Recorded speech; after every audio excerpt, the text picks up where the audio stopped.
What's up everybody, welcome to Money Management channel. My name is Andrei and today I'm going to be doing an update on MMTLP and FINRA saga. I got the cash in the bag, stadium packed, born a rock star in this life, gonna live it up. And in today's video I will show you the latest news directly related to our story. I will show you the news that might be very important, but for now we don't know whether it is a good news or it is a bad one. Then I will continue with the news regarding the confrontation between Diligence and Basile, and I will show you do we have any solution right now for this case or not. And at the end of this video I will show you the news and the comments from another headliner of our community, and I will show you what should we expect next. So, and before we dive deep into all of this, please hit the like button, subscribe to my channel, share this video with your friends and family, and drop me a line in the comment section for whatever reasons you want. So, let's start with the news itself. On MMTLPresources.com we can find this article that was published just recently, and it's titled New Term to Learn, Wealth Notice. And I have to say that I didn't know this term previously, but for now I have to say that it is quite interesting and a bit scary notice. So let me go to further. All the community is abuzz today with the new information about the wealth notice. Let's look at what it is and what it means. And you can see the screenshot of Junk Say, and she wrote this tweet and she attached the official Form 8K from Metamaterials. And let me go to further. Today everyone was notified that John Burda and George Palikaras were served with a wealth notice. And here is the definition of this. A wealth notice is a notification issued by regulators to inform individuals or companies of completed investigations where infractions have been discovered. It usually takes the form of a letter which notifies recipients both of the broad nature of the violations uncovered as well as the nature of the enforcement proceedings to be initiated against the recipients. Key takeaways, and this is the screenshot from Investopedia. A wealth notice is a formal notice from the SEC informing a recipient that the agency is planning to bring enforcement actions against them. A wealth notice letter is sent at the end of an investigation into potential securities law or regulatory violations. The accused may respond to the wealth notice within 30 days via a wealth submission taking the form of a legal brief. And let me go to further. So why have John Burda and George Palikaras been issued these notices? Geo Jr. listed a consolidation of the alleged violations sections. And here you can see the list of sections that this document refers to. And basically it is the notice itself, and it is quite a small document, just one page. And right here you can see the number of sections with the definition, but these sections do not specify any focuses and any meaningful information regarding this notice. It is just a broader explanation of what does it mean. And let me go to further. These are the specific sections referenced in the wealth notice, but we simply don't know the focus of the case at this time. We just know it's an investigation into the merger of TRCH and MMAT. It may or may not even have to do specifically with MMTLP. It could be due to some other factor related to the company's merging. We all know there are many things that MMTLP can be investigated for. How about the fact that it wasn't supposed to even trade? Again, this is the reason for this investigation. We don't know. It could also be a strike back by FINRA or SEC because they are feeling the pressure from our community and they are basically doing everything they can to fight back against these efforts. And this is quite promising statement, and I want to tell you that I completely agree with this, but for now it is only speculation. So let me go to further.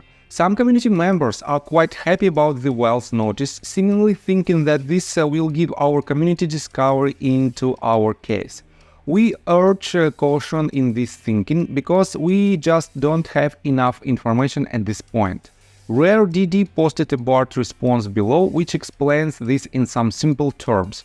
And here you can find the tweet of Rare DD with these screenshots. And I don't want to dive deeper into this. Basically, it is just an assumption of artificial intelligence and a summary of this document. I don't like this type of definitions, but let me go to this. Attorney Mark Basile's words in a space call was simply to not panic. We are hopeful we will hear from John Burda and/or Wes Christian and Flamethrower about this in the near future to learn more. Our advice: wait and see. After 228 days, we are all getting pretty good at that. So, and this is the document itself, as I already mentioned. You can find it on the SEC official website or on, for example, fintel.io. And I have to say that John Burda and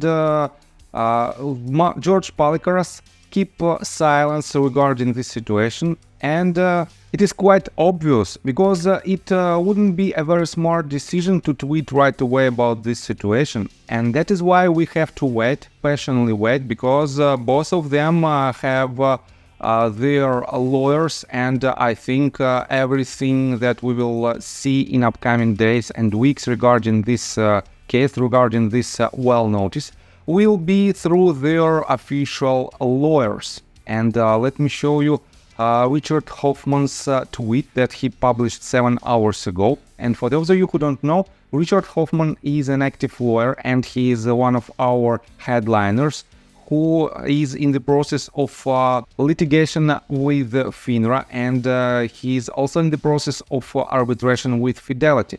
And he wrote this: Junior and I, not legal advice, intend to do a limited live stream Wednesday, probably around 12:30 p.m. Eastern Time, to discuss a Wells notice and perhaps some other upcoming action.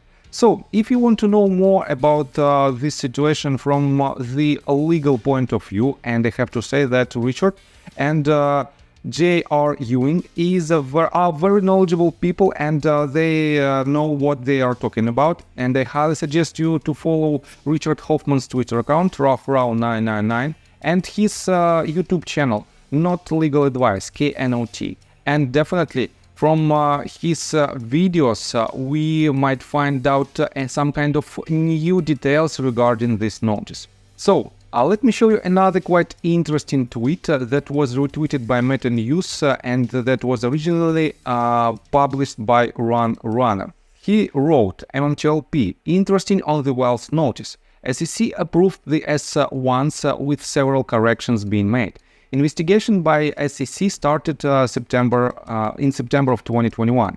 GTS and Concord began trading MMTLP on October of 2021. Did GTS and Concord get a well notice? Better yet, did FINRA get a Wells notice? So, we don't know, but definitely the more investigation we have regarding this issue, the more chances we will have to win this battle. And in general, I have to say that most likely it is a good news rather than bad one. And we have to patiently wait, and we have to wait for the resolution for this, and at least we have to wait for some additional information regarding this case. So, and for now, let's switch to the confrontation between Diligence and Mark Basile. And if you don't know what is the problem, I covered it in several of my previous videos, and you can watch them and make your own conclusion. But for now, let me go to the most recent tweet made by Diligence. He wrote, so I tried to set up a space to calm tensions and provide clarity. I met with resistance and then blocked. Ask yourself why. No biggie, not the first lawyer to come in here and try to speak from authority and then block me because they had no logical leg to stand on in the face of the facts. So, unfortunately, the resolution is not the best one, and Mark Basile refused to take a part in this space call that was proposed by Diligence. And Mark Basile wrote, MMTLP, some people just need to inject themselves into matters to control certain narratives, as if they are saving anyone, and try to discredit people that are trying to help. If everything is a battle, I have pity on them. Not everything is a rebuttal. The battle is actually outside the community, but they brought it within. To each his own, I guess I just won't deal with them. So I blocked someone I used to respect. You know the old adage, fool me once, shame on you. Fool me twice. So, yes, unfortunately it is what it is, and we have to move forward, and I think both of them, Mark and Drew, will continue to work in the community favor, but definitely it will be less effective rather than case where they could combine their efforts in order to win this battle. But it is what it is. We have to move forward. And if you like my video, please hit the like button, subscribe to my channel, share this video with your friends and family, and drop me a line in the comment section for whatever reasons you want. So see you guys and girls next time. Bye. I got the cash in the bag.